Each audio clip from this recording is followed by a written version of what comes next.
Turkey's president says he will announce details of its investigation into the death of Saudi columnist Jamal Khashoggi tomorrow. This, as President Trump weighs the U.S. response to the killing and how it will affect our interest in the Middle East. Saudi Arabia said Saturday that Khashoggi died at the Saudi consulate in Istanbul, Turkey, after a fistfight. Turkish officials say they have new footage that has surfaced of a Saudi operative dressed in Khashoggi's clothes on the day that the columnist was killed. Here now to discuss Al-Ahmed, director of the Gulf Institute, and Larry Korb, former Assistant Secretary of Defense, currently a senior fellow at the Center for American Progress. Ali, let me just start with you. This is in your wheelhouse. You've had some remarkable information throughout, well ahead of the media. I saw something posted on your website that purported to be a photo of a film shot of a video of the day of the killing. Where do you see all of this going now? Well, tomorrow is a big day. On this case, the president of Turkey will speak, and there are apparently much more information, videos, and evidence regarding this case. I think some of it will be shocking. Unfortunately, what I have learned in the past 24 hours is also shocking regarding the body of Mr. Khashoggi. So it has been treated unkindly and dispersed over basically several countries at the moment. So this that's is very what you're shocking. hearing. That's what you're hearing. Okay, that's yeah. I mean, from very good sources, I would say. You know, Larry, this is one heck of a quagmire. What I found really compelling is when this first evolved, that was when Turkey decided to release Pastor Brunson. And it sort of felt like between the release of Pastor Brunson and this video, they were trying to get perhaps better in the good graces of America. We could drop those sanctions. But where do we go from here? It's one of perhaps the most delicate balancing act that President Trump has had so far. Well, the real question is, to what extent was MBS, the Crown Prince, really involved in this? We all know a horrible thing happened, as Ali just pointed out. It's really, really horrible. Question is, was it a rogue operation, or did he have control? And if he had control, what happens then? Will the king replace him? Will he move somebody else in? Can we still have relations? And will the Congress approve any of these arms sales? I mean, it's one thing for Trump to say, well, I made all these arms deals, but the fact of the matter is it's not like the sanctions where it's up to him to enforce.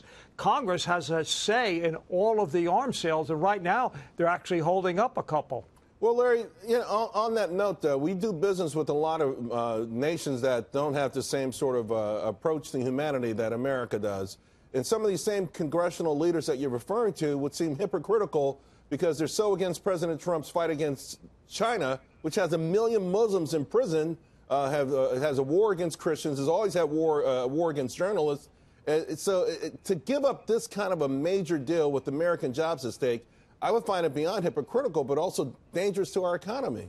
Yeah, but don't forget, this is not just Democrats. These are people like Lindsey Graham. Sure. So it is not a political issue in the sense of, like China probably is. The fact of the matter is that this so outraged people about what the Saudis have done that, in fact, it's going to be hard, at least in the short term. I mean, they're going to have to hold somebody responsible. They'll probably try and throw General Assiri, under the bus or something like that. Yeah. But really, that's going to be the key issue. One of these people who get blamed for this say, no, we were acting, the prince told us to do this. Yeah, I also want to point out Lockheed Martin reports their earnings in the morning before they open. It's going to be good to hear what they have to say about all of this. Ali, you say MBS, Mohammed bin Salman is really the de facto leader anyway. His father could not get rid of him if he wanted to.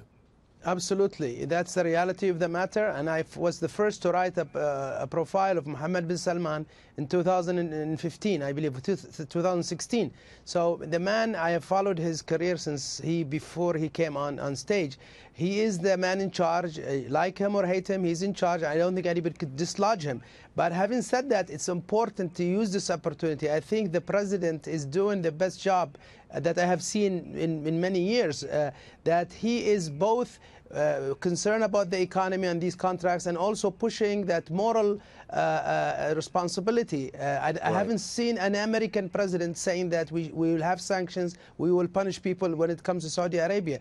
And I don't think that will hurt the economy. In fact, I think if you are able to improve or change the human right field in Saudi Arabia, this will serve the American economy and American interests and relations in the long term. And of course, Ali, we were promised that was happening anyway on its own, but indeed we'll see. And it's going to be interesting also in a period where we rejected regime change, how that also goes. Gentlemen, thank you both very much. Ali, Larry, appreciate it.